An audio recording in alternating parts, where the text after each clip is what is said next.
तेजस्वी versus Nitish, अब की बार कौन युवा की पसंद? आदाब नाज़रीन, आप सबका इस्तकबाल है मानू एमसीजे के खास प्रोग्राम नुक्ता नजर में, जहां हर नजर एक नई नजर के साथ मैं शायना जलील और अब हमारे गेस्ट हैं जमीर हसन और शाहिद उमर। आज हम उनसे जानेंगे युवाओं की सोच, उनकी उम्मीदें और बिहार पॉलिटिक्स का बदलता रहा। बिहार के करंट हालात को देखें तो ये चुनाव सिर्फ कुर्सी का नहीं बल्कि रोजगार, विकास और विश्वास का बन चुका है। जहाँ एक तरफ युवा रोजगार से परेशान है, किसान महंगाई से परेशान है और आम आदमी बदलाव चाहता है।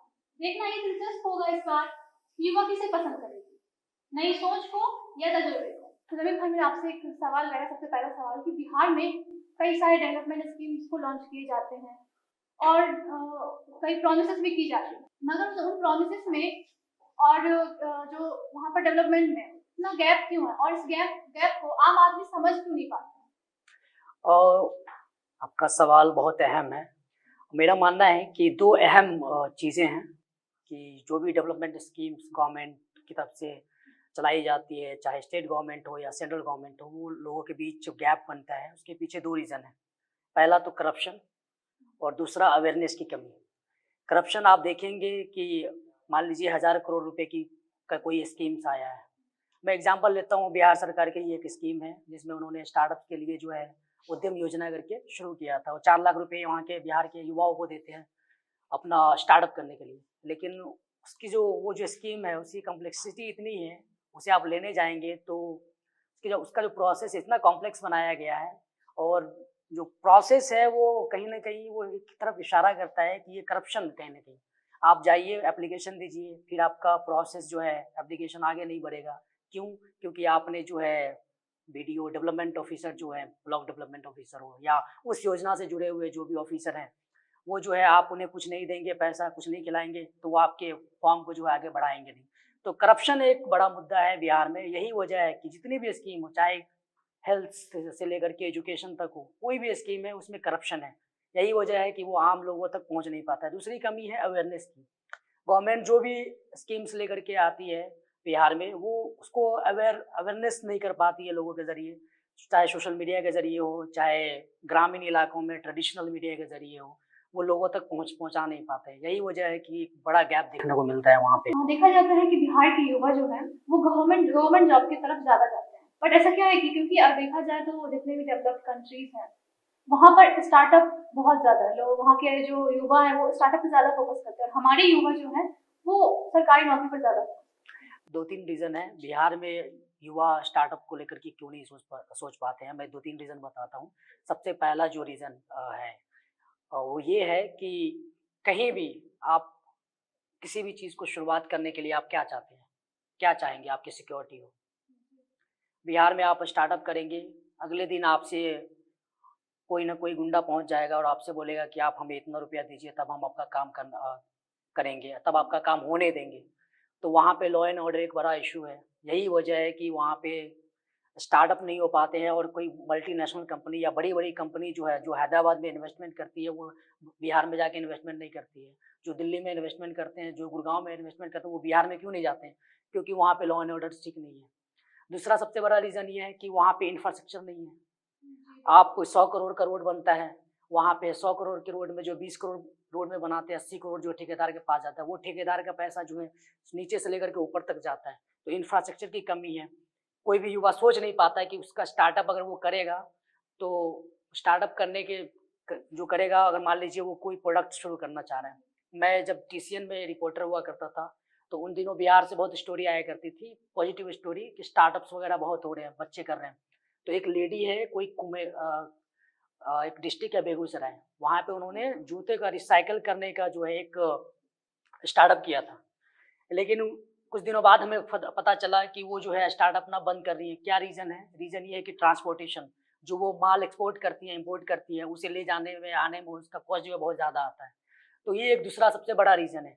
और तीसरा सबसे बड़ा रीज़न ये है कि वहाँ पे एक माहौल दिया गया है, जो एजुकेशन सिस्टम है वहाँ पे वो उस तरह से बनाया गया है, बच्चों के ज़हन में डाल दी गई है कि अगर आप ग्रेजुएशन करते हैं, आप पढ़ाई करते हैं, तो पढ़ाई का आपका एकमात्र मोट्टो है गवर्नमेंट जॉब लेना। गवर्नमेंट जॉब लेंगे तभी आपका माना जाएगा कि आप पढ़े लिखे हैं।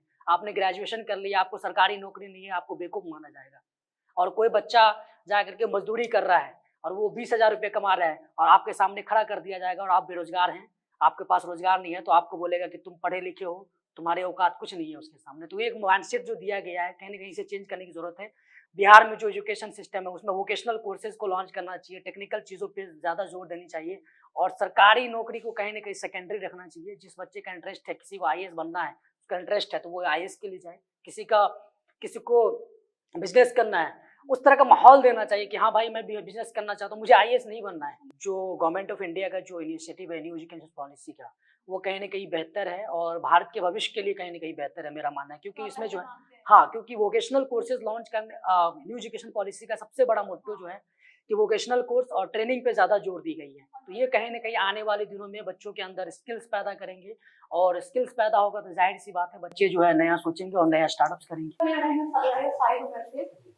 यूथ फॉर वुमेन के लिए जो नई नई स्कीम अभी सरकार लॉन्च कर रही है, मगर ग्राउंड रियलिटी पर देखा जाए तो उतना इम्प्लीमेंटेशन नहीं।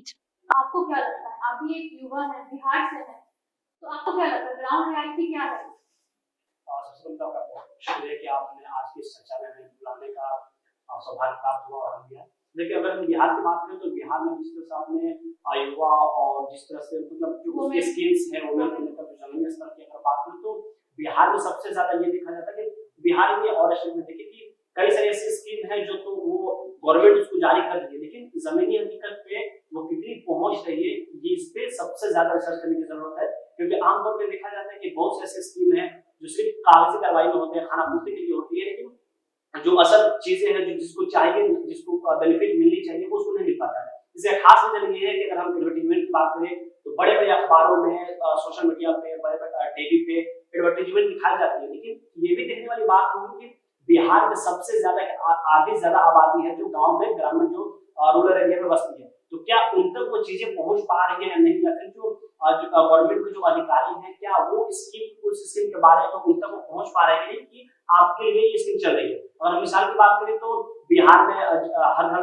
जन योजना की स्कीम चलाई गई, प्रधानमंत्री ग्राम आवास योजना की स्कीम चलाई गई वुमेन के लिए, तो ये सब स्कीमें तो गवर्नमेंट चला रही है, लेकिन ये देखने वाली बात है कि जो स्कीमें चलाई जा रही है वो क्या शहर तक महसूस कर पा रही है या फिर जिनके हाथ में स्मार्टफोन है उन्हीं तक महसूस कर पा रही है ग्रामीण क्षेत्रों में, क्योंकि उसकी सबसे ज्यादा जरूरत ग्रामीण क्षेत्रों में है, जो गाँव में बसे हुए लोग हैं जिनके पास नेटवर्क नहीं पहुंच पा रही है, जहां जाने के लिए सड़कें नहीं है, जहां पीने के लिए साफ पानी नहीं है, जहां रहने के लिए लोगों को सर के ऊपर छत नहीं है, तो उन तक वो स्कीमें पहुंचाई जा रही है नहीं। जहां तक आपने वुमेन की बात की तो इस वक्त हकीकत है बिहार में कि घर से बाहर निकलना वुमेन के लिए सेफ्टी नहीं है, तो फिर आप जिस स्कीम की बात कर रही है, जो इंसान घर से बाहर निकलने में सेफ्टी नहीं महसूस कर रहा है, उस तक स्कीम कैसे पहुंच पा रही है, इस पे भी गौर करने की सबसे ज्यादा जरूरत है। आपने यहाँ पर रूरल की बात की तो देखा जाता है कि अक्सर पार्टी जो होती है वो एक ही मैनिफेस्टो को लेकर आते हैं, बट अगर देखा जाए तो रूरल और अर्बन के जो इशूज है वो अलग है, बट गवर्नमेंट जो है आती है वहाँ पर वो एक ही प्रॉमिस करती है, मगर दोनों को तो अलग चाहिए ना। नहीं, इशूज अगर हम शहर में देखें तो वहाँ पे सबसे ज्यादा इंफ्रास्ट्रक्चर की बात होती है, लेकिन रूरल एरिया में देखें तो सबसे ज्यादा वहाँ पे लोगों को अमूमन तौर पे बिजली, पानी और मकान की सड़कें अच्छी वो चाहिए। लेकिन आप शायद मैनिफेस्टो पढ़े तो उसमें आपको चीजें क्लियर हो जाएगी कि गवर्नमेंट जब स्कीम जब मैनिफेस्टो को जारी करता है तो उसमें बाकायदा हर एक चीज होती है कि हम रूरल एरिया में क्या दे रहे हैं और अर्बन एरिया है उसमें क्या दे रहे हैं। लेकिन अगर हम रूरल एरिया की बात करें तो यकीनन शहर से ज्यादा सबसे ज्यादा उनको जरूरत पड़ती है, क्योंकि उनको भी बिजली की जरूरत है, उनको भी पानी की जरूरत है। लेकिन अगर हम शहर में बात करें तो कोई भी अगर बड़ी फैक्ट्री बैठाने की बात की जाए तो अमूमन तौर पर वो भी शहर में नहीं वैसे इलाके ढूंढे जाते हैं जहाँ पे जमीनें ज्यादा हो, जहाँ पे आबादी कम हो। तो इसलिए अगर हम स्कीम की बात करें तो गवर्नमेंट इन सब चीजों को बारीकियों को रखते हुए वो स्कीम जारी करती है। कि MIM पार्टी जो आ रही है, तो आपको क्या लगता है, क्या ये बस वोट काटने को आ रही है या इससे किसी अदर पार्टी को कुछ इफेक्ट पड़ेगा, किससे पड़ेगा? किसी पार्टी को फर्क पड़ेगा, किसी के वोट काटा जाएगा, ये कहने का ही सारी नाइंसाफी होगा किसी भी नागरिक के साथ, किसी भी पार्टी के साथ, क्योंकि यहाँ लोकतंत्र है और लोकतंत्र में सबको चुनाव लड़ने का हक है, वोट देने का हक है।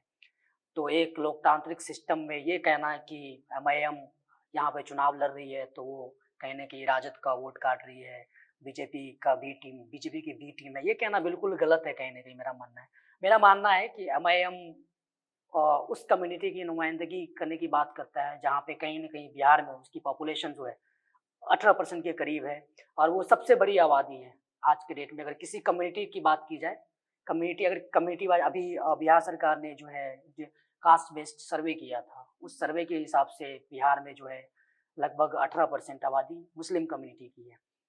तो उस कम्युनिटी को अगर रिप्रेजेंटेशन करने की बात कोई पार्टी कर रही है और उस पार्टी को ये कह देना कि वो किसी पार्टी का वोट काट रही है या किसी पार्टी की बी टीम में, ये कहना कहीं ना कहीं मेरे ख्याल से गलत है।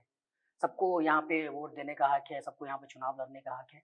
अब वो जनता तय करेगी कि उनके लिए कौन बेहतर है, कौन बेहतर विकल्प है, वो कौन, उनकी आवाज़ कौन बेहतर तरीके से उठा पाएंगे सदन में, ये तो जनता तय करेगी। जनता को उन पे छोड़ देना चाहिए। तो अगला सवाल मेरा आपसे ये रहेगा कि MIM को इंडिया अलायंस में शामिल नहीं किया, इसके पीछे के क्या रीजन हो सकते हैं?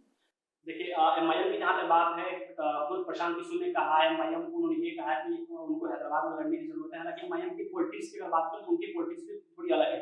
हम इसलिए ऐसा भी कह रहे हैं कि खुद MIM के 2020 में 5 विधायक जीते, 4 विधायक राजद दामन फांग कर राजद में शामिल हो जाते हैं, लेकिन ठीक 3 से 4 दिन पहले उसमें से एक विधायक जो राजद में शामिल हुआ रहता है, ओवैसी साहब, उसके पीछे नमाज पढ़ते हैं। उनकी क्या इंटरनल पॉलिटिक्स हमें नहीं मालूम। अगर हम ओवैसी की बात करें तो इंडिया अलायंस में उन्होंने लगातार अलायंस करने की कोशिश की, लेकिन ये कहा गया कि राजद की तरफ से नहीं सुना गया। लोगों ने ये भी सवाल किया कि आप तेलंगाना में कांग्रेस के साथ रहकर कांग्रेस के साथ अलायंस में सरकार चला रहे हैं, तो फिर आपने कांग्रेस को पत्र क्यों नहीं लिखा? बाद में उनका जवाब आया कि शायद उन्होंने मल्लिकार्जुन खड़गे को पत्र लिखा था। उनकी क्या इंटरनल पॉलिटिक्स है क्या नहीं है वो परे है, लेकिन कहा यह जा रहा है कि जिस तरह से ओवैसी लगातार एक कम्युनिटी की बात करते हैं, तो अगर ओवैसी से मुसलमानों की बात कर रहे हैं तो बीजेपी अगर हिंदुओं की बात करें तो बीजेपी कहाँ खड़ा है? ओवैसी भी लगातार हर अपने मजलिस में, हर अपने बयान में लगातार इस्लामिक बात करते हैं, इस्लामिक थॉट्स रखते हैं। तो अगर वही काम अगर बीजेपी आदेश कर रही है, लोग सवाल ये खड़ा कर रहे हैं कि वही काम तो ओवैसी आप कर रहे हैं, तो फिर बीजेपी कर रही है, तो उनमें क्या खराबी है? और वैसे अगर बात करें तो जिस तरह से आपके 4 विधायक उधर बट्टी मार के दूसरे के दामन थामे थे, तो आखिर क्या मजबूरी रही कि उनके विधायक जो अब उधर से उनको टिकट मिला नहीं, तो फिर आप उनको अपने साथ शामिल करते हैं, ऐसे मुस्कुराते हैं मानो कितनी लंबी आपकी दोस्ती रही हो। तो फिर आप पे भी तो सवाल खड़ा होता है कि आपकी कैसी पॉलिटिक्स है कि जिसने आपके विधायक को तोड़ा, आप उसमें अलायंस में लगातार जोड़ करने की कोशिश करते रहे कि हम उसमें शामिल हो जाए, लेकिन उसके बाद जब उसके विधायक आते हैं तो आप उनके साथ हाथ में हाथ मिलाकर खड़े हो जाते हैं। आप भी अपने इंटरनल पॉलिटिक्स देख रहे हैं, आप भी अपनी सियासत को चमकाना चाहते हैं। जमीर हसन, मेरा आपसे भी यही सेम सवाल रहेगा कि आप क्या सोचते हैं? इन्होंने तो अपना कुछ रीजन बताया कि ऐसा हो सकता है, आपको क्या लगता है? MIM को इंडिया अलायंस में शामिल नहीं करने का जो डिसीजन था कहीं न कहीं टेक्निकल था, कह सकते हैं, क्योंकि 2020 विधानसभा की चुनाव की बात करें हम तो उस वक्त कहीं न कहीं मुस्लिम ध्रुवीकरण की राजनीति बहुत ज़्यादा जोरों पर थी। जब कांग्रेस के प्रत्याशी मस्कूर अहमद उस्मानी को बनाया गया था, जो EMU के छात्र संघ अध्यक्ष हुआ करते थे, उनको उतारा गया था। तो उस 2020 में जो है कहीं न कहीं जिन्ना का जो एंगल आया था कि जिन्ना के हितैषी हैं, तो उस वक्त जो है इंडिया अलायंस को, खास करके महागठबंधन उस वक्त हुआ करती थी, महागठबंधन को बहुत नुकसान हुआ था मुस्लिम ध्रुवीकरण राजनीति की वजह से। तो वो सेम चीज़ें दोहराना नहीं चाहते हैं, खास करके तेजस्वी यादव, इंडिया अलायंस के तेजस्वी यादव, वो नहीं चाहते हैं कि बिहार में ध्रुवीकरण की राजनीति हो, खास करके मुस्लिम वोट बैंक पे जो है इस तरह की राजनीति हो। और कहीं ना कहीं अगर MIM को शामिल किया जाता तो बीजेपी पूरी तरीके से जो है इंडिया अलायंस पे हावी हो जाती, मुस्लिम ध्रुवीकरण की राजनीति करती। और तेजस्वी हमेशा कहते रहते हैं वो कि मैं बिहार में नहीं चाहता हूँ कि मुस्लिम ध्रुवीकरण की राजनीति हो, मुद्दे पे बात हो। यही वजह हो सकता है, मुझे लगता है कि यही वजह, एक बड़ी वजह होगी कि MIM को इसमें, हाँ, कि MIM को जो है इंडिया अलायंस में शामिल नहीं किया गया। हो सकता है बाद में अगर सिचुएशन, रिजल्ट आने के बाद सिचुएशन कुछ और होता है तो अलायंस में लिया जा सकता है, और वो लोग लेंगे भी और वो जाएंगे भी। राहुल गांधी का जो लगातार बीजेपी पर आरोप है वोट चोरी का, तो इस चुनाव में आपको क्या लगता है ये वोट चोरी कितना असर डालेगी उनके? ये आपने बहुत अच्छा सवाल पूछा। अभी बिहार इलेक्शन से पहले ही उन्होंने जो है वोट चोरी का मुद्दा उठाया था और बिहार में उन्होंने यात्रा भी निकाली थी, लेकिन ये काफ़ी सही जा रहा था। लेकिन जब बिहार चुनाव का अनाउंसमेंट हुआ, 6 तारीख को प्रेस कॉन्फ्रेंस हुई, चुनाव 2 फेज में कराने की बात हुई, जब शीट शेयरिंग की बात आई तो शीट शेयरिंग में जिस तरह से राजद और इंडिया अलायंस के बीच जिस तरह से उठापटक चली, 17 तारीख तक तय नहीं कर पाया गया था, नॉमिनेशन का आखिरी डेट था, वहाँ तक तय नहीं कर पाए ये लोग कि किसको किस सीट पे लड़ना है और कितने सीट पे लड़ना है। तो इन सब खींचातानी के बीच में कहीं ना कहीं वोट चोरी का जो मुद्दा था वो कहीं ना कहीं लुप्त हो गया है और वो अब इम्पैक्ट डालते मुझे तो नहीं लग रहा है कि हाँ। देखा गया है कि राहुल गांधी वोट चोरी का जो मुद्दा उठाने के बाद वो एकदम से गायब ही हो गए, वो आ ही नहीं रहे हैं कहीं पर भी। और तो ये क्या वजह रही होगी राहुल गांधी को सडनली इतना बड़ा मुद्दा रखने के बाद फिर वो नजर ही नहीं आ रहा है? हाँ, वो बिहार इलेक्शन में इसका यूटिलाइज कर सकते थे, लेकिन वही सीट शेयरिंग को लेकर के जो स्टेट के जो लीडर हैं और जो तेजस्वी यादव जो हैं उन लोगों के बीच कॉम्बिनेशन बन नहीं पा रहा था, वो चीज़ें लास्ट तक खिंच गई। यही वजह है कि वो भी हो सकता है, मुझे लगता है, मेरी जो ऑब्जर्वेशन है, इन्हीं सब वजह से जो है राहुल गांधी भी जो है बिहार इलेक्शन से कहीं ना कहीं खुद को बैक करते दिखे। वो विदेश यात्रा पे चले गए, विदेश यात्रा से आए हैं, अभी कुछ दो रैलियां की हैं। कुछ गलत इम्पैक्ट भी पड़ सकता है? मुझे लगता है कि वोट चोरी काफी अच्छा मुद्दा था बिहार में, कहीं ना कहीं वो जोरों पे था, लोग युवाओं के अंदर सब वोट चोर एक मुद्दा बन गया था। बीजेपी को उस नजरिए से लोग देखने लगे थे, लेकिन कहीं ना कहीं ये लोग चूक गए हैं। तो अब तो इसका इम्पैक्ट पड़ते मुझे नहीं लगता कि इसका इम्पैक्ट कुछ ज्यादा पड़ने वाला है। शाहिद उमर, मेरा आपसे यही सेम सवाल रहेगा, आपको क्या लगता है? देखिए, वोट चोरी सिर्फ बिहार का मसला नहीं है, और जिस तरह से राहुल गांधी ने वोट चोरी के आरोप बिहार में अपनी पॉलिटिक्स चमकाने की कोशिश की, वो कुछ हद तक कामयाब रहा। कल की मैं बात बता दूं आपको कि कल महाराष्ट्र में भी, क्योंकि वहां पे बीएमसी चुनाव होते हैं, वहां पर भी वोट चोरी को लेकर बड़े पैमाने पर प्रदर्शन किया गया। लेकिन राहुल गांधी ने जिस तरह से वोट चोरी को लेकर बिहार में उतरे, और राहुल गांधी सिर्फ अकेले नहीं है, वहां पर जितने ऑपोजिशन पार्टी है, तेजस्वी यादव की बात करें, भाकपा माले की बात करें, सीपीआई की बात करें, तमाम नेताओं को अपने साथ उन्होंने लिया और बिहार में वोट चोरी मुद्दे को बड़े पैमाने पर उसको उन्होंने बुलाने की कोशिश की। हालांकि बीजेपी का आरोप लगातार ये है कि अगर सच में वोट चोरी हो रहा है तो कर्नाटका में, तेलंगाना में या एक दो और स्टेट है, वहां पे कांग्रेस कैसे अपनी हुकूमत चला रही है, उसके एमपी भी जीत रहे, उनके एमएलए भी जीत रहे। हालांकि दोनों के अपने अपने तर्क है, लेकिन जिस तरीके से बिहार में राहुल गांधी ने एसआईआर मुद्दे और वोट चोरी को लेकर बड़े पैमाने पर वोटरों के बीच जाकर उन्होंने अपनी बात रखी, फिर उसके बाद चुनाव का ऐलान होने के बाद जिस तरह से सीट बंटवारा को लेकर देखा गया कि लगातार खींचातानी जारी रही, और यही वजह है कि अभी भी बिहार में 10 से 12 ऐसी सीटें हैं जहां पे खुद अलायंस के दो उम्मीदवार खड़े हैं, कहीं पे कांग्रेस और आरजेडी आमने सामने है, तो कहीं पे आरजेडी सीपीआई, तो कहीं पे कांग्रेस सीपीआई आमने सामने है। तो इससे साफ तौर पर जाहिर हो रहा है कि बिहार में एनडीए में, इंडिया अलायंस में सब कुछ ठीक नहीं था, और शायद यही वजह रहा कि राहुल गांधी कुछ दिन तक दूरी बनाए। अब बिहार की जानकारी ये भी बताते हैं कि ऐसी विधानसभा बिहार में सीट है जहां पे राहुल गांधी किसी और को टिकट देना चाहते थे, लेकिन वहां पे प्रदेश अध्यक्ष या और भी जो बिहार के सियासतदान हैं उन्होंने अपने लोगों को टिकट दिया। इसके पहले 2020 में जब विधानसभा चुनाव हुआ तो उस वक्त प्रदेश अध्यक्ष अखिलेश प्रसाद सिंह पर कई तरह के आरोप लगे, और यही वजह रहा कि उनको इस बार प्रदेश अध्यक्ष पद से हटाकर किसी और को कमान दी गई। लेकिन अगर हम बिहार में प्रभारी की बात करें अल्लाउद्दीन की, तो उन पर भी आरोप ये लगे हैं कि उन्होंने इस बार सीट बेची है, क्योंकि उनके अपने लोगों ने यही आरोप लगाया था कि अल्लाउद्दीन का ये बयान था, तमाम लोगों ने ये कहा कि कुछ ऐसे लोग हैं जो अपनी पार्टी में खींचातानी किए हुए हैं। लेकिन बिहार में जिस तरह से अगर हम बेरोजगारी की बात करें, एम्प्लॉयमेंट की बात करें, तमाम जो मुद्दे हैं उससे परे बिहार में राहुल गांधी ने एसआईआर और वोट चोरी के मुद्दे को जिस तरह से घेरा था, उससे यकीनन लग रहा था कि बिहार में इस बार शायद कुछ सियासत में जिस तरह से कहा जा रहा था कि बीजेपी के जो गढ़ है वहां पर भी लगातार लोगों की नाराजगी सामने आ रही थी। लेकिन बीच में जिस तरह से राहुल गांधी शांत रहे, टिकट बंटवारे को जिस तरह से लगातार काफी उलझने सामने आई, उसको लेकर थोड़ा सा जो वोटर्स है उनका ध्यान भटका हुआ है, और कई ऐसी सीटें जहां पर लगातार इंडिया अलायंस अपने दो उम्मीदवार उतारे हुए हैं, तो इसको एनडीए पूरी तरीके से भुनाने की कोशिश कर रही है। और शायद अगर इस बार सीटें कम आती है या कुछ ऐसी सिचुएशन बनता है कि जहां पर सरकार बनाने में सीटें कम रहे, तो ये भी बड़ा फैक्टर माना जा सकता है, क्योंकि एनडीए में कहा जाता है कि उसके जो कोर वोटर है वो पूरी तरीके से कोर वोटर होते हैं, उनमें आप उनमें से नहीं मार सकते हैं। तो यकीनन अगर आरजेडी और कांग्रेस आपस में अपने उम्मीदवारों को लड़ा रही है तो अपने वोटर में बंदरबाट कर रही है। जमीन से मेरा आपसे सवाल रहेगा, हाल ही अल्फा खानम के साथ हाल ही में प्रशांत किशोर का एक इंटरव्यू हुआ था, उसमें उन्होंने ये बात बोली थी, मैं चाहता हूँ कि इस बार इलेक्शन में अच्छे चरित्र के लोग आए, अच्छे पढ़े लिखे, डॉक्टर, इंजीनियर वो आए।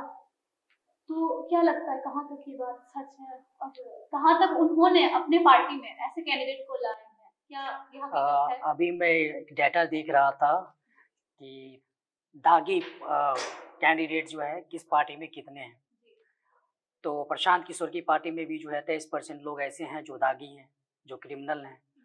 तो प्रशांत किशोर पता है कि क्या मजबूरियां थी कि उनको कॉम्प्रोमाइज़ करना पड़ा इलेक्शन से पहले। तो अगर वो इस तरह के दावे कर रहे हैं तो उन्हें तो पहले ये जवाब देना चाहिए कि 23% लोग जो दागी उनके पार्टी में आए हैं वो लोग कहाँ से आए हैं, उन्हें क्यों लेना पड़ा।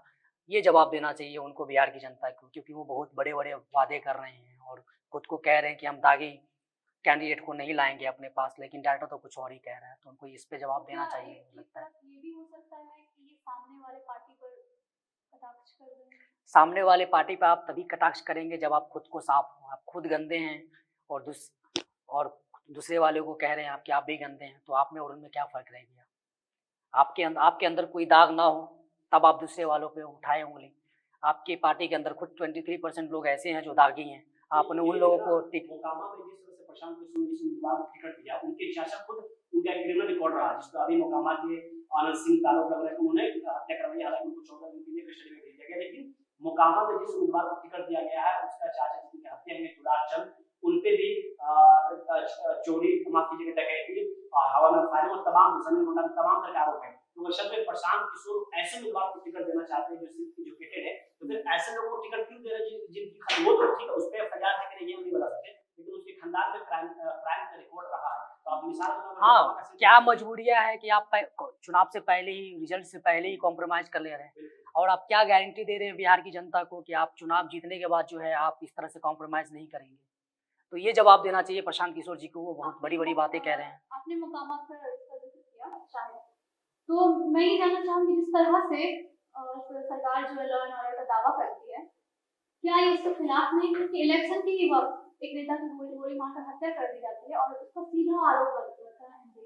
देखिए, अभी आपने लॉ एंड ऑर्डर की बात की, ये लॉ एंड ऑर्डर बोलता कौन है? सरकार के लोग। लेकिन उसी सरकार के लोग उसी सीट पे उसी उम्मीदवार के लिए जाकर चुनाव प्रचार कैंपेनिंग लगातार कर रहे हैं। बिहार में बड़ा फेस ललन सिंह को माना जाता है, लेकिन ललन सिंह का जिस तरह से अनंत सिंह जेल में गए उसके बाद से लगातार ललन सिंह जाकर उस इलाके में दौरा कर रहे हैं और वो ये बोल रहे हैं कि अब अनंत सिंह नहीं रहे, तो हमारी जिम्मेदारी बनती है कि हम यहाँ पे उनको सीट से जिताएं। तो सवाल तो खुद सरकार से खड़ा होता है कि अगर अनंत सिंह आरोपी नहीं तो फिर वो जेल में क्यों डाला गया? अगर आरोपी हैं तो उनके लिए कोई सरकार का नुमाइंदा ललन सिंह क्यों प्रचार करने आ रहा है? दूसरी बात ये कि अनंत सिंह की जिस तरह से गिरफ्तारी हुई है, देखा गया गिरफ्तारी के वक्त आराम से, जैसे मानो मेहमान नवाजी किसी की जा रहे हैं, अनंत सिंह आराम से जा रहे होते हैं, प्रशासन के आसपास होता है। तो क्या चुनाव को देखते हुए एक बड़ा फैक्टर है कि अनंत सिंह को चुनाव से पहले हम जेलों में बंद करवा देते हैं, जिसके बाद से तो उनकी सेफ्टी हो जाएगी, दूसरी सहानुभूति यानी एम्पैथी के वोट जो है वो पाले जाएंगे। क्योंकि अगर अनंत सिंह को सच में, क्योंकि इसके पहले भी वो जेल में रहे हैं, हाल ही में जेल से निकल के बाहर आए, कई तरह के क्रिमिनल केस दर्ज है, तो अनंत सिंह अगर क्रिमिनल है या क्राइम किए हैं तो फिर ललन सिंह को क्या जरूरत पड़ जाती है कि ललन सिंह उस सीट पे जा रहे हैं और उनके लिए चुनावी प्रचार कर रहे हैं। और ये सिर्फ बिहार की बात नहीं, हम ऐसे स्टेट भी देख रहे हैं कि जहां पे जो लगातार विवाद को ध्यान देता है उसको मिनिस्ट्री दी जाती है। मिसाल के तौर पर आप दिल्ली, महाराष्ट्र देख सकते हैं। तो आपको क्या लगता है बिहार के इलेक्शन पर वहाँ के युवा, आम आदमी पर इसका कुछ असर देखने को मिलेगा या फिर हर मुद्दे की तरह यही मुद्दा ये हो जाएगा? तो देखिए, बिहार में असर तो मिलेगा, लेकिन एक हकीकत ये भी है कि बिहार की सियासत जो होती है वो पूरे चुनाव पे चलती है, लेकिन वोटिंग से ठीक एक रात पहले बदल जाती है। और वो एक रात पहले क्यों बदलती है? क्योंकि नाम का बिहार में शराब बंद है, लेकिन शराब आज भी आपको हर गांव में, हर कोने में, शहर में, यहाँ की थाना के जो पुलिस स्टेशन है उसके पीछे आपको पीने के लिए मिल जाएगा।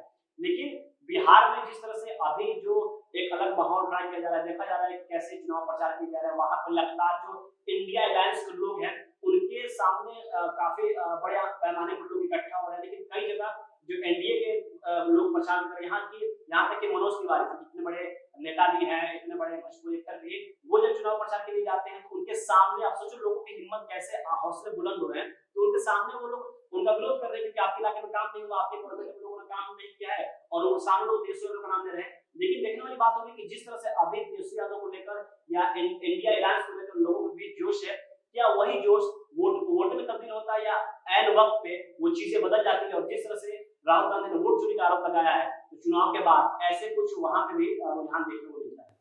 आपने यहाँ पर शराबबंदी की बात की, देखा गया है कि जब से बिहार में शराब को बंद कर दिया गया है,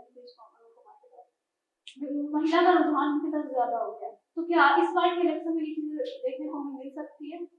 देखिए, शराबबंदी इसमें कोई दुराय नहीं है कि जिस तरह से शराब बंद हुआ बिहार में, उसके बाद गाँव के जो वोटर है वो काफी ज्यादा नीतीश कुमार की तरफ गए और ये फैक्टर माना भी जाता है कि एक बड़ी आबादी नीतीश कुमार की तरफ महिलाओं की है और यही वजह है कि लगातार वो महिलाओं को लेकर नई नई स्कीम निकालते रहते हैं। लेकिन उसी शराबबंदी को लेकर प्रशांत किशोर भी अपनी सियासत खेल रहे हैं। प्रशांत किशोर का ये दावा है कि अगर बिहार में शराब बंद नहीं होते हैं, अब हमारी सरकार बनती है तो हम शराब खुले तौर पर बेचना शुरू करेंगे क्योंकि अभी भी शराब बिक रही है। तो अगर बिहार में शराब बिकता है तो वहां पे जो महंगाई रेट है वो कम हो जाएगी, लेकिन इससे महिलाओं के बीच काफी नाराजगी होगी और ये फैक्टर प्रशांत किशोर के लिए काफी डाइवर्ज हो सकता है। लेकिन शराबबंदी के बाद से बिहार में नाम का शराब बंद हुआ, कागजी कार्रवाई में शराब बंद की गई, लेकिन अभी भी बिहार में खुले तौर पर शराब बिक रहे हैं और शराब पीने की वजह से भी लगातार रोड एक्सीडेंट हो रहे हैं, कई तरह के केस सामने आ रहे हैं। लेकिन इसको तोड़ना काफी मुश्किल होगा और आज भी बड़ी आबादी है जो नीतीश कुमार को सिर्फ इसलिए पसंद करती है कि उन्होंने शराब बंद किया और जिसको लेकर जो महिलाएं वोटर्स हैं वो सबसे ज्यादा नीतीश कुमार की तरफ रुझान करते हैं। सभी सर, मेरा भी आपसे सेम ही सवाल रहेगा, आपका क्या मानना है? परसेंटेज बोल रहे हैं कि अभी भी 70% ऐसा है जो महिला वोटर का नीतीश को ही जाएगा। नीतीश को महिला वोटर्स वोट देगी, इसलिए देंगे कि कुछ दूसरी स्कीम्स वगैरह जो लेकर के आए हैं वो अभी 10,000 रुपया सारे महिलाओं को दे रहे हैं। वो चुनाव से ठीक पहले जीविका दीदी पे उन्होंने काफ़ी काम किया है। बिहार की तमाम महिलाओं के पास ये स्कीम जो है इसके पैसे जो है तमाम महिलाओं के पास क्यों नहीं जा रहे हैं? क्योंकि जो जीविका दीदी हैं बिहार में, खास करके जो ऐसी महिलाएं हैं जो ग्रामीण इलाकों में रहती हैं और उन्होंने जीविका से वो जुड़ी हुई है, वो कुछ छोटे मोटे रोजगार कर रही हैं, ऐसी महिलाओं का डाटा सरकार के पास है और ऐसी ही महिलाओं को ये पैसे जा रहे हैं 10-10 हज़ार रुपये। बाकी जो भी महिलाएं हैं बिहार में उन तमाम महिलाओं को नहीं जा रहा है। तो जो जीविका से जुड़ी हुई महिलाएं हैं उन्हीं महिलाओं को 10-10 हज़ार रुपये दिए जा रहे हैं। और ये जो जीविका का जो मैं बात कर रहा हूँ, जीविका दीदी, इन महिलाओं की संख्या करोड़ों में है, कह सकते हैं आप। नीतीश कुमार की जो सबसे बड़ी उपलब्धि आप जो कह रहे हैं, नीतीश कुमार को महिलाएं वोट करती हैं, क्यों करती हैं? क्योंकि उन्होंने महिलाओं को सिर्फ शराबबंदी नहीं, शराबबंदी के अलावा महिलाओं को आगे लेकर के आए हैं, वो जीविका के जरिए लेकर के आए हैं। हाँ, वो लेकर के आए। इन्हीं कारणों की वजह से महिलाएं जो हैं उनसे ज़्यादा आकर्षित हैं और उनको चाहती है कि सत्ता में वो बने रहें हमेशा। जिस तरह से बीजेपी लगातार बोल रहा है कि सीएम का चेहरा नीतीश ही है, लेकिन हाल ही में जब मैनिफेस्टो एनडीए का किया जाता है तो उसमें सम्राट चौधरी करते हैं, उनका चेहरा सामने लाया जाता है। तो क्या लगता है आपको, ये इशारा है कि सम्राट चौधरी जो है वो नेक्स्ट सीएम होंगे या फिर यहाँ पर महिला कार्ड खेला जा सकता है? तो देखिए, आप कह रही हैं कि सम्राट चौधरी ही जो है बिहार में सीएम का चेहरा रहेंगे बीजेपी से, या कोई महिला का कार्ड खेला जा सकता है। देखिए, बिहार बीजेपी में अभी मैं बात करूँ वर्तमान में तो कोई ऐसी महिला मुझे तो दूर दूर तक दिखाई नहीं देती हैं। अभी पिछले कुछ 2-3 सालों में पहले जो है रेणु देवी हुआ करती थी, रेणु देवी उप मुख्यमंत्री बनाया गया था उनको किसी कॉम्बिनेशन के जरिए। लेकिन अभी जो चुनाव हो रहा है उसमें कहीं पे वो दूर दूर तक दिखाई नहीं दे रही है मुझे। और बीजेपी में मुझे 2-3 महिलाएं हैं, एक दरभंगा से एक महिलाएं हैं, क्या नाम है उनका, मैं नाम बोल रहा हूँ, उनको राज्यसभा भेजा गया, वो जमीनी कार्यकर्ता थी। तो बीजेपी सरप्राइज देने में माहिर है, हो सकता है किसी को भी उठा के, अभी चेहरा नहीं है लेकिन बना दिया जाएगा। तो बीजेपी में यही खासियत मानी जाती है कि बीजेपी कब किसको ऊपर उठा दे कोई नहीं जानता। जैसा अभी आपने कहा कि बीजेपी के पास कोई महिला चेहरा नहीं है, लेकिन बीजेपी प्रेजेंट नहीं फ्यूचर देखती है, क्योंकि आने वाले वक्त में 3 से 4 स्टेट में चुनाव है और बिहार के बाद बीजेपी की पूरी नजर पश्चिम बंगाल में है। हमने देखा कि दिल्ली में भी जब इलेक्शन हुए लगातार ये कैसे लगाया जा रहा था कि कपिल वहां पे मुख्यमंत्री हो सके, तमाम नेताओं के नाम सामने आए, लेकिन ऐन वक्त पर उन्होंने रेखा गुप्ता को सामने रखा और उसने एक इतिहास तोड़ने की कोशिश की कि बीजेपी भी महिला को मुख्यमंत्री बनाएगी, क्योंकि लगातार उस पर सवाल खड़े किए जाता है, क्योंकि कांग्रेस ने भी बनाया था, आम आदमी पार्टी ने बनाया था। बिहार की बात करें तो सम्राट चौधरी से अभी उन्होंने मैनिफेस्टो जारी किया। मैनिफेस्टो जारी करने के बाद से ये तर्क दिया गया कि सभी नेताओं के कार्यक्रम है, सबको जाना है। हालांकि उस दिन काफी वहां पे बारिश तेज हो रही थी, किसी का कार्यक्रम हुआ नहीं। उसके बाद सम्राट चौधरी अकेले उन्होंने 20 मिनट तक मीडिया को प्रेस कॉन्फ्रेंस ब्रीफिंग की, लेकिन उस 20 मिनट में उन्होंने एक भी बाहर पत्रकारों से सवाल नहीं किया। पत्रकार पूछे भी तो आप समझे कि वहां पर कैसे सम्राट चौधरी को अकेले छोड़ दिया गया। तो जहां तक बीजेपी की बात है, बीजेपी ऐन मौके पे नए दाव खेलने में काफी माहिर मानी जाती है। ऐसा भी हो सकता है कि सम्राट चौधरी पे सबकी नजर है, लेकिन सम्राट चौधरी को छोड़कर महिला मुख्यमंत्री एनडीए तक लाया जा सकता है कि इसी की आड़ में हम पश्चिम बंगाल का चुनाव है वो लड़ रहे, साथ में कुछ इलेक्शन होने वाले हैं, तो बीजेपी के पास ये कहना गलत होगा कि उसके पास कोई चेहरा नहीं है। बीजेपी एन वक्त पे किसी पे कब दाव खेल दे, और यही वजह है कि लगातार बीजेपी इंडिया अलायंस पे परिवारवाद का आरोप लगाती है और खुद पे बोलती है कि हमारे पास कोई परिवारवाद है। हालांकि सम्राट चौधरी भी काफी सियासत पुरानी उनकी सियासत है। चिराग पासवान की बात करें तो उनमें भी है फैमिली रिलेशन, ये उनके पारिवारिक रिश्ते नहीं है, लेकिन बीजेपी इन सब मामलों में काफी माहिर है, किसी को भी सामने लाकर दूसरे लक्ष्य, क्योंकि बीजेपी लगातार प्रेजेंट कम फ्यूचर ज्यादा सोचती है, और शायद आज यही वजह है कि लगातार हर ज्यादातर राज्य में उसी की सरकार चल रही है। तो आपको क्या लगता है वहाँ की जो युवा है, वहाँ की जो महिला है, वहाँ की जो आम आदमी है, वो क्या किसी और का चेहरा एज सीएम बर्दाश्त कर पाएंगे? देखिए, नीतीश कुमार के कई ऐसी छवि अभी भी मानी जाती है कि नीतीश कुमार के आने के बाद से बिहार में दंगे बहुत कम हुए, और उनकी जो फेस है वो एक तरह से पूरे समुदाय में काफी बेहतर रहा। बीच में हम 2020-21 के बाद बात करें तो कुछ इलाकों में दंगे भड़काने की कोशिश की गई, लेकिन नीतीश कुमार के रहते हुए उन्होंने वहां पे सारे सिचुएशन को संभाला। नतीजा ये हुआ कि वहां के अधिकारियों को उन्होंने ट्रांसफर करके अलग अलग जगहों पे डाल दिया। लेकिन बीजेपी अब यही चाहती है कि पूरे बिहार की सियासत जो कमान है वो हमारे हाथ में आ जाए, और पिछले कुछ महीनों से हम लगातार देख रहे हैं कि बिहार में सरकारी योजनाएं नीतीश कुमार ऐलान कर रहे हैं, और उसके लिए प्रेस कॉन्फ्रेंस सम्राट चौधरी कर रहे हैं। तो जो नीतीश कुमार एक वक्त ऐसा था कि अगर एक छोटी लाइन भी हो तो नीतीश कुमार बाकायदा प्रेस कॉन्फ्रेंस करते थे, नीतीश कुमार लोगों से मिलते थे, मीडिया से बात करते थे, लेकिन उनकी भी हालत इस वक्त प्रधानमंत्री मोदी की तरह हो गई है। जब मैनिफेस्टो जारी करने की बात आई, खुद हमने देखा, ऑडियो सुन रहे थे कि नीतीश कुमार अंदर जा रहे थे तो साइड से किसी की आवाज आती है, और वो आवाज ये होता है कि कोई भी माइक नहीं लगाएगा। तो आप देख कैसे नीतीश कुमार को शायद कंट्रोल करने की कोशिश की जा रही है। ये पता है कि अगर माइक लग जाए तो शायद नीतीश कुमार कुछ बोल दे, तो नीतीश कुमार को न बोलने के लिए वहां पे आसपास लोगों को खड़ा किया जा रहा है, और कहा जा रहा है कोई भी जो मीडिया का आदमी है वो माइक नहीं लगाएगा। तो यही वजह है कि नीतीश कुमार को बिहार की जो वोटर है वो काफी पसंद करते हैं, और नीतीश कुमार की इस वक्त छवि सिर्फ इसलिए बिगड़ी है मुसलमानों में कि उन्होंने लगातार 2 से 3 ऐसे कानून लाया गया, बिल लाया गया जिसमें उन्होंने समर्थन कर दिया और एनडीए में वो शामिल हो गए। अगर इस वक्त नीतीश कुमार आरजेडी और इंडिया अलायंस में शामिल होते तो इसमें कोई दो राय नहीं है कि उन्हीं की सरकार बनती और वो मुख्यमंत्री होते। लेकिन तेजस्वी यादव की बात करें तो लालू प्रसाद यादव का लगातार आरोप यही रखते रहा है कि वो चाहते हैं कि हमारा बेटा ही मुख्यमंत्री है, और शायद यही वजह रहा कि बीच में इन दोनों का अलायंस टूटा, जिसकी वजह से जेडीयू बीजेपी की तरफ भागी और आरजेडी कांग्रेस की तरफ भागी। आपको क्या लगता है कि क्यों हमेशा नीतीश का चेहरा आता है बिहार में? नीतीश कुमार की बात करी जाए बिहार की सियासत में तो कहीं न कहीं इंस्पिरेशन है आने वाली जनरेशन के लिए। उन्होंने जो काम किया है, उन्होंने जो एक आइडियोलॉजी को आगे बढ़ाया है, चाहे वो इंदिरा गांधी की सत्ता थी, अपने गुरु कर्पूरी जी के साथ मिल करके आंदोलन करना, और जो सोशलिस्ट एक आइडिया जो है, समाजवादी आइडिया है, उनको जो बढ़ाया है, उनके सामने कई सारी सिचुएशन आई, उन्हें कॉम्प्रोमाइज़ करना पड़ा। आप सोचिए वो बीजेपी में जाने के बाद भी वो अपने सोशलिस्ट समाजवादी आइडियोलॉजी से कहीं ना कहीं कॉम्प्रोमाइज़ नहीं कर पाए। तो यही वजह है कि कहा जाता है कि नीतीश कुमार की राजनीति को समझना चाहिए। एक ऐसे विचारधारा वाले लोगों से मिल जाते हैं जो उस विचारधारा को ख़त्म करना चाहते हैं, लेकिन उन लोगों के साथ रहते हुए भी वो उन विचारधाराओं को संरक्षित करते हैं और उनके साथ आगे बढ़ते हैं और उन पे हावी नहीं होने देते हैं।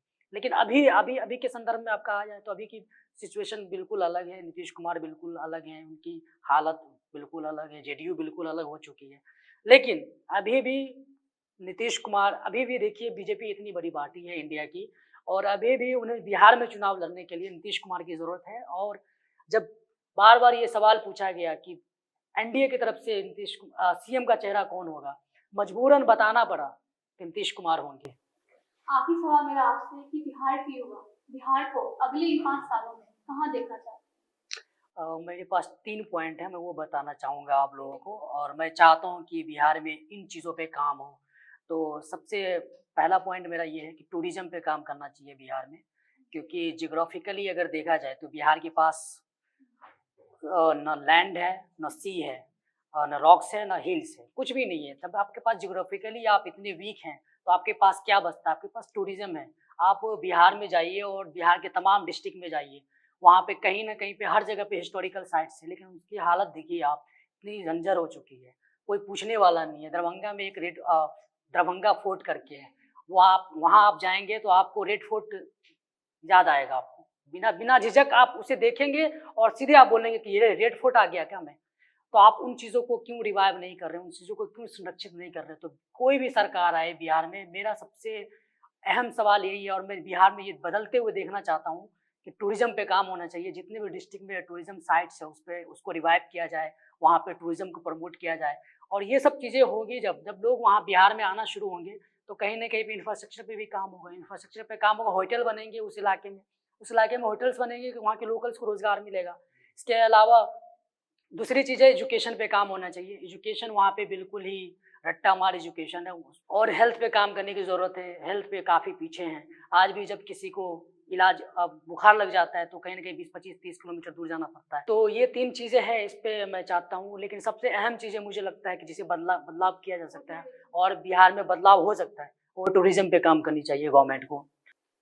तो ये था आज का नुक्ता नज़र, जहाँ बिहार का युवा नेता को नहीं बदलाव को बोल देना। मैं हूँ शायद, और मिलते हैं हम अगले नुक्ता नज़र में, जहाँ हर नज़र एक नई नज़र के साथ। बेहद शुक्रिया आपका हमारे साथ बने रहने के लिए।